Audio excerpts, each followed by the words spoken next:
Is my burnout because of undiagnosed ASD or ADHD?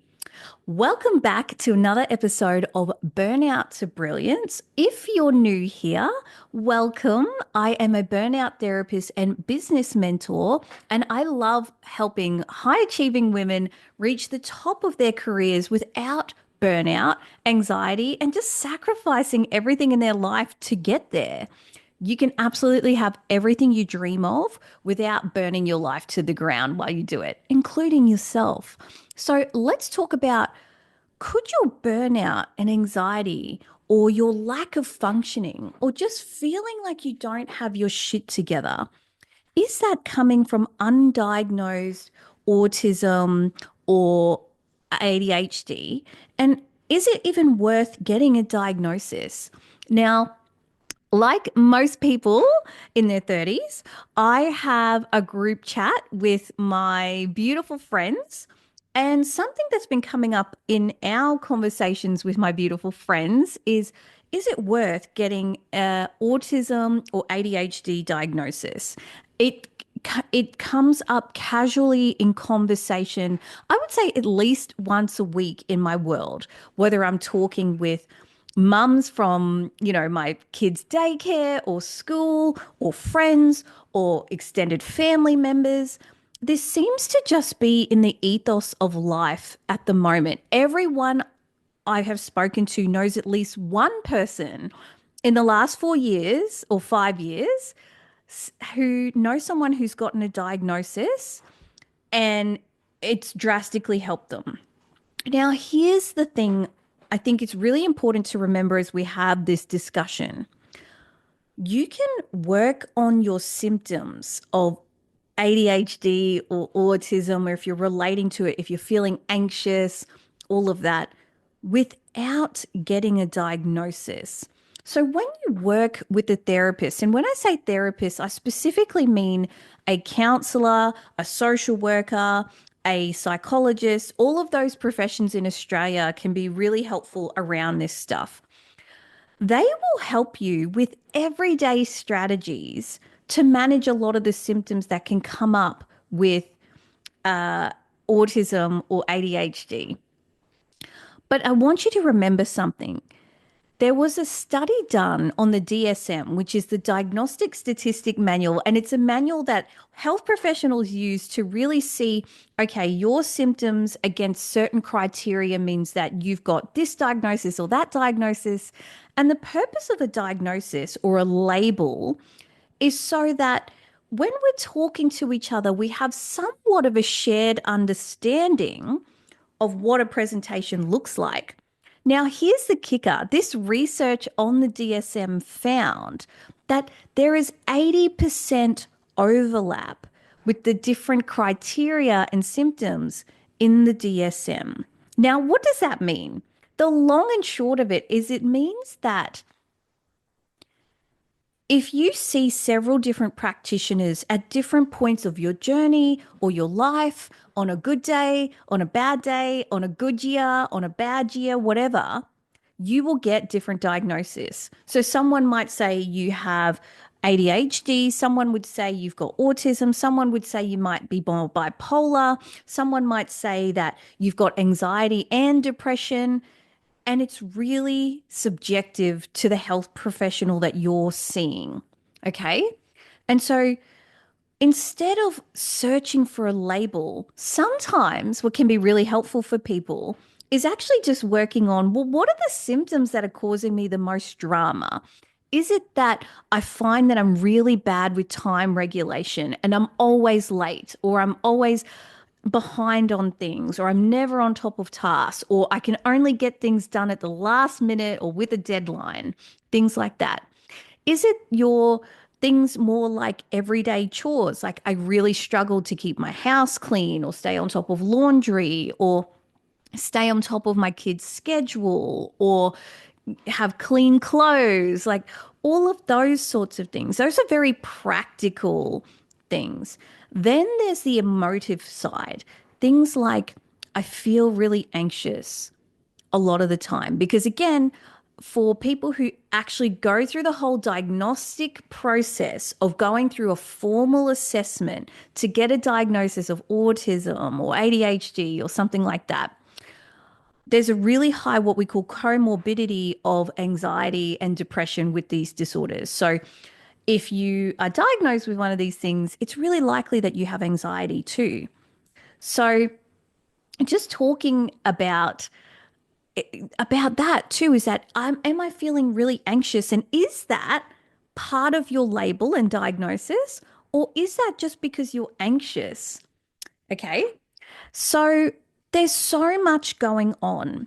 Now, there are a lot of people who will benefit from just working on those things, and they don't need a label. A lot of the time when I'm working with people, I might have in my idea that, this particular woman, she really presents as autistic, or this particular woman really presents as ADHD, like an inattentive type. Because again, if you want to go down that rabbit hole, there are 4 types of ADHD. I'm not going to break it down today, but there are different types. And again, it's very much a spectrum. So even though we think of autism often as a spectrum, any mental health diagnosis is a spectrum. So ADHD is a spectrum, anxiety, it can present very differently for different people on different days, depending on what's going on. So no two people are ever the same, which is why no two people can ever have the same treatment. But that's the problem, is when you do a very medical model assessment, diagnosis, treatment, it's not taking in your individual factors, which, going back to that original research about the 80% overlap, is that what it didn't account for was trauma and attachment issues. So basically, your childhood. What did you experience in your childhood that has left significant impact as an adult? Okay, because that's what trauma is. It's just anything that's happened to you that's left a lasting impact. Okay, so trauma and attachment explain much more of these symptoms than anything else. But again, if you want to go down that formal diagnosis route, you have to get a formal assessment with someone and then get it validated by a psychiatrist, or for children, it's a pediatrician. But for this argument, we're talking about women here, and like older, children and people who aren't children, okay? Because there are different lenses to this. If you want to go down, is it beneficial for children to get a diagnosis versus adults? Because for children, they get some more supports if they sometimes have a diagnosis. So there's a whole ethical argument about that, about if a child clearly needs support, is it worth just giving them the diagnosis so they have that support or not? And a lot of pediatricians will give them the diagnosis just so they have those extra supports, even if they might not fully meet criteria. Now, I'm not going to go down that rabbit hole, but I'm just saying. So again, as adults, if you know you've got a bunch of symptoms and you can work on those symptoms without a diagnosis, I would really be asking yourself, why are you getting this diagnosis? For some people, they want to be medicated. Now, if you've been following me for a while, because I'm a holistic therapist, I tend not to go down the medication route, but I respect anyone who wants to. If that is your choice, it is your body, your choice. And it's really important to do your research, talk to your doctors, talk to your pediatricians, and find out the side effects, because I think a lot of people take these without finding out that there are side effects. Okay. So again, you might want this formal label. The pros and cons of that is, for some people, they find it so validating. They're like, I found my community. I finally have a name for this thing. I finally feel like now I know why I feel different from other people, or I don't fit in with everyone. It can be so validating and enlightening for some people, right? What I do find that happens sometimes, though, is that when people are new to the diagnosis, or whether they're not new even, what can happen is, once you have it, so let's say you get the label of, I've definitely got ADHD, I've definitely got autism, okay, or I have both autism and ADHD, whatever that path takes you. One is that sometimes that label changes. So I've met lots of people who started off there. Then they got a label of oppositional defiance disorder, ODD. Then they got a label of antisocial personality disorder or bipolar. Like these labels aren't always set. Sometimes you might see another health practitioner who goes, I think that you've got actually a different diagnosis. And then this is a lifelong process. Okay. So there's that. But there's also this thing that can happen where life is hard, right? Like we have good years, bad years, up stages, down stages. And sometimes if things are going wrong in your relationship, if things are going wrong in your business or career, things are difficult in your parenting. Life is just difficult in this stage of life. Like again, if you're in your 30s or 40s like myself, you might be dealing with kids and aging parents. Like it is a kind of hard stage of life, okay? It can be really easy to fall into life is hard because I have ADHD or I have autism. And there's this constant feeling of, why was I given this thing? Why do I have this? My life would be so much easier if I was neurotypical or if I didn't have this thing. And so it's this kind of feeling both validating of life can be tricky because XYZ, but then also going, life is only tricky because of my diagnosis. When really life is hard for everyone. I hate to be the bearer of bad news. I don't think anyone goes through life without grief, without pain, without loss, without hurt, without betrayal, without a friendship breakdown, without a job loss, without a financial stress. No one goes through life without those things. But again, when you get these diagnoses and you're not in therapy consistently or you're not checking in with health professionals, you can fall down this trap of saying it's because of these things that that's why this is happening. And so again, coming back to all of these things that may be associated with these diagnoses, like executive functioning or sensory issues. Something else I talked about with some friends lately around this is that everyone has sensory stuff. It's not just people who are neurotypical, right? So I'll give you an example of something that's sensory for me.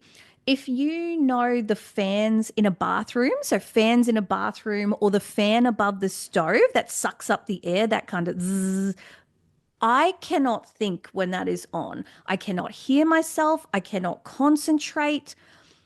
And again, I've talked on this channel before about the fact that if I went through the formal diagnostic process, I would have ADHD. I have not gone through the formal diagnostic process because I have enough friends who are psychologists and psychiatrists to be like, Sheen, yes. But again, my symptoms that match ADHD also match my mental health and trauma history. So I don't always think of it as ADHD. I just go, my life experiences lead my brain to think in this way. And that might be helpful for you, is that every single person on the planet brain is different. It's just because of their life experiences and their childhood. It's just that some people's brains would fit into what would be considered anxiety. Some people's brains fit into what would be considered ADHD and anxiety. Some people's brains would be more autistic in the way that we group the symptoms and labels, but we all have stuff. So again, sensory stuff for me is that hearing of when I hear that fan, I cannot think, I find it really hard to function. I find it quite frustrating and agitating. And if I'm not in a good space, those things can send me a little bit over the edge. That doesn't mean that I've got a sensory disorder on top of all of these things. Everyone has things that calm their senses, like listening to water or whales or things like that. And everybody has things that heighten those senses too, like noises that just drive you crazy. Okay. It's just whether or not it stops you from living your life or it gets in the way of functioning or it really is upsetting you. Okay. So everybody again might have physical touch things that they do not like. slime, water, having wet hands, or some people don't. It doesn't mean that you have autism, okay? Because I think sometimes what happens is people say, I'm very sensory, I must be autistic, or I have trouble making eye contact, I must be autistic, or I'm a bit scattered and all over the place, I must have ADHD. Like we take these little snippets of the stereotype of these things, and then we think that we've got this thing and we go down TikTok or reels or whatever rabbit holes, and all of a sudden we're like, I relate to that, I relate to that. And so many of those things, so many people relate to. We all have up and down moments. We all feel scattered from time to time. Feeling scattered can come from too much caffeine, anxiety, ADHD, of course. It also can, people with autism can feel that way. Lots of different people can have a scattered brain. Sometimes life is just busy and that's why you feel scattered. There's nothing wrong with you. It's just you got too much on your plate. Most of us do, which is why we're all burnt out. And again, coming back to burnout, you could be burnt out because your life, dot, period, your life will burn you out. Doesn't mean that you've got a mental health issue or a mental health diagnosis. It does probably mean you've got too much on your plate. We live in a capitalist society where it's really hard to work a full-time job and take care of your kids and pay all the bills. Like most people are experiencing some sort of anxiety and burnout in that environment that we've created in urban centers. So I really want you to start thinking about, am I functioning?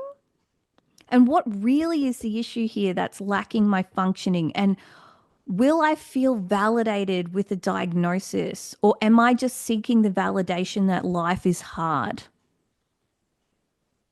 Take that in. Like what will the diagnosis give you for around this? Because again, if there's certain symptoms, whether you're overwhelmed with sensory, if sensory is an issue for you, getting in the way of everyday life or scheduling or, everyday life skills, you feel that you're lacking, your therapist can work on that. An occupational therapist can work on that. Occupational therapists are incredible in sort of this area of everyday life skills. Okay.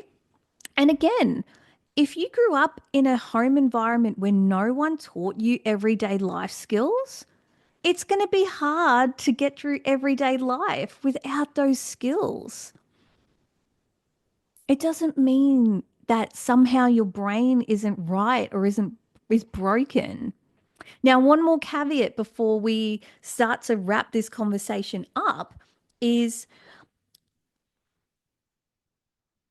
there's a school of thought that because again, we're pathologizing ADHD and autism here. And what I mean by pathologizing is we're making it like it's a disorder. Like if you have this, somehow you're different from the norm. And I want to break that out for a second because again, the school of thought that a lot of neuroscientists and anthropologists, so people who study, history and our development and all of that, are really finding that if you think about this from an evolutionary perspective, and again, not to stereotype, but just for the sake of this discussion, we needed different types of brains when we were surviving, hunter gatherers, pack animals to be able to survive. So we needed people, if there was a tiger or another clan or someone attacking us, or threatening us, we needed people who were impulsive, make decisions, get clear. A lot of people with diagnosed ADHD, when you put them in an outdoor environment or a group environment, are incredible leaders. We need people like that who go, this, get it done, get it done. And a lot of people who would be considered ADHD are kind of like that. We needed that because we needed quick decisions sometimes. But obviously, when you make quick decisions, sometimes you make errors, and that's okay. We needed people who were maybe more neurotypical to learn from the leaders. They're not the people making the decisions, but they're the people who can follow through with the decisions or follow through and make it more succinct later. And same with people who have autism. Perhaps they can see patterns easier than other people. And so we needed people who could see patterns like, oh, we notice that this fruit grows in this area at this time of year. Most other people aren't going to notice those sorts of things. But back in our evolutionary perspective, people with autism would notice patterns that would have helped with our survival, with our hunter gatherer skills. Yeah. And so we need all these types of people. And so it's not a disorder, it's just that everyone's brain work different and they have different purposes within society. So just as a caveat to that. So again, we didn't go too far into the pros and cons of this, but again, just to sort of wrap it up and talk about this. For some people, getting a formal diagnosis can be really validating to their experience.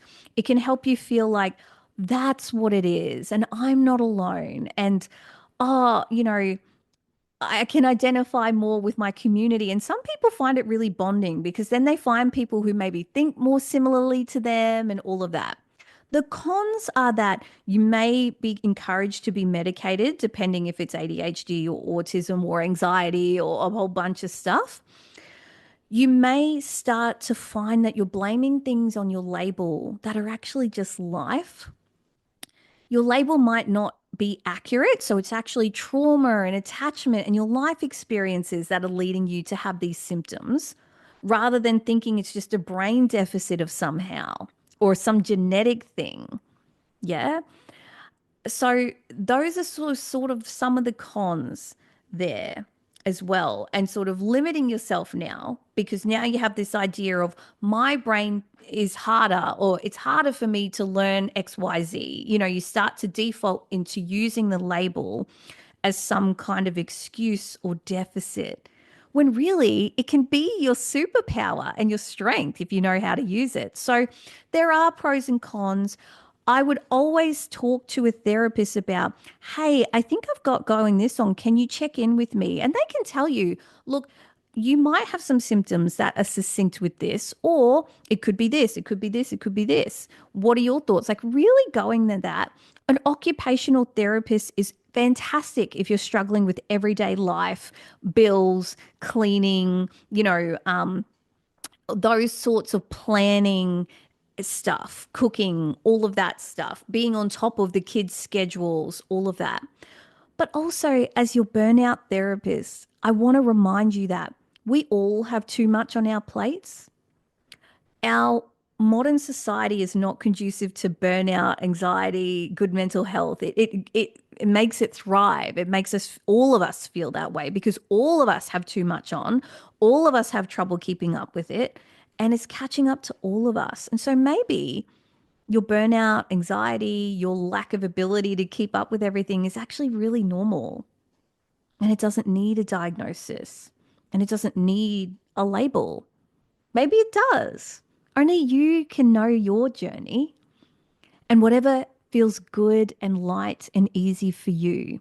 There's no right or wrong here, but just remember that this is a very complex discussion and a complex journey. And once you start on it, you could be on it for years. So remember, you can support yourself and work on all the things that you might think are a deficit without the label or while you're in the process of getting the label.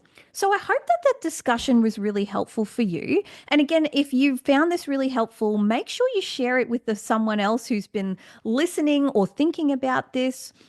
And again, if you're a woman in business or trying to enhance your career and you want to work together, I've got a whole bunch of bundles on my website that are really good to kickstart your year, kickstart your business. But also, if you want to work together and go a bit more deep on things, feel free. You can book a 15-minute call with me. I've got clarity calls that are like power sessions where we can work out either personal life strategy or career or business strategy because I'm there for you. And I'm going to help you go for your wildest dreams while keeping it real with you too.